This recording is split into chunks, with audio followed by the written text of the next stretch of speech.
ನೀವು ಕೂಡ ಈ ಥರ ಒಂದು ವಾಲ್ಪೇಪರ್ ನಿಲ್ಲಿಸ್ಬೇಕಂದ್ರೆ ವಿಂಡೋಸ್ ಬಟನ್ಗೆ ಹೋಗಿ ಮೈಕ್ರೋಸಾಫ್ಟ್ ಸ್ಟೋರ್ ಮೇಲೆ ಕ್ಲಿಕ್ ಮಾಡಿ ನೀವು ಒಂದು ಆ್ಯಪ್ನ ಇನ್ಸ್ಟಾಲ್ ಮಾಡಬೇಕಾಗುತ್ತೆ. ಯಾವ ಆ್ಯಪ್ ಅಂದರೆ ಲೈವ್ಲಿ ವಾಲ್ಪೇಪರ್ ಅಂತ ಸರ್ಚ್ ಮಾಡಿ ಮತ್ತು ಆ್ಯಪ್ ಬರುತ್ತೆ. ಆ ಆ್ಯಪ್ನ ಇನ್ಸ್ಟಾಲ್ ಮಾಡಿ.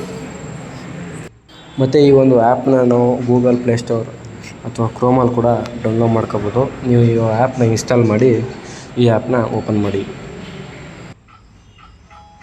ಈ ಒಂದು ಆ್ಯಪ್ನ ಓಪನ್ ಮಾಡ್ತಿದ್ದಂಗೆ ನಿಮಗೆ ಈ ಒಂದು ಆ್ಯಪ್ ಓಪನ್ ಆಗುತ್ತೆ ಮತ್ತು ಒಂದು ಈ ಥರ ಇಂಟರ್ಫೇಸ್ ಬರುತ್ತೆ. ಈ ಒಂದು ಇಂಟರ್ಫೇಸ್ ಮೇಲೆ ಅಲ್ಲಿ ರೈಟ್ ಸೈಡ್ ಕಾಣುವ ಪ್ಲಸ್ ಐಕನ್ ಮೇಲೆ ಕ್ಲಿಕ್ ಮಾಡಿ. ನಂತರ ಅಲ್ಲಿ ಯಾವುದಾದ್ರು ಒಂದು ಚೂಸ್ ಫೈಲ್ ಅಂತ ಕೇಳುತ್ತೆ.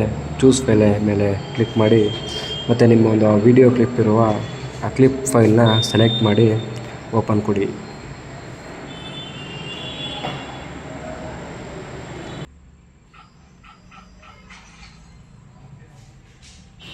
ನಂತರ ಈ ಒಂದು ವಾಲ್ಪೇಪರ್ ಬಂದು ನಿಮ್ಮ ಲೈವ್ಲಿ ವಾಲ್ಪೇಪರ್ ಸ್ಕ್ರೀನ್ ಮೇಲೆ ಡಿಸ್ಪ್ಲೇ ಆಗುತ್ತೆ.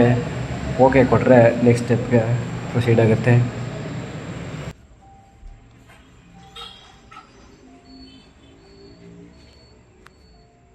ಆ ಒಂದು ವಿಡಿಯೋ ಕ್ಲಿಪ್ ಮೇಲೆ 3 ಡಾಟ್ಸ್ ಕಾಣ್ತಾ ಇದೆಯಲ್ಲ, 3 ಡಾಟ್ಸ್ ಮೇಲೆ ಕ್ಲಿಕ್ ಮಾಡಿದ್ಮೇಲೆ ಸೆಟ್ ಆಸ್ ವಾಲ್ಪೇಪರ್ ಅನ್ನೋ ಆಪ್ಷನ್ ಬರುತ್ತೆ. ಆ ಆಪ್ಷನ್ ಮೇಲೆ ಕ್ಲಿಕ್ ಮಾಡ್ತಾಯಿದ್ರೆ ಸಾಕು, ನಿಮ್ಮ ಒಂದು ಈ wallpaper with audio and with video ರೆಡಿಯಾಗಿರುತ್ತೆ ಸ್ನೇಹಿತರೆ.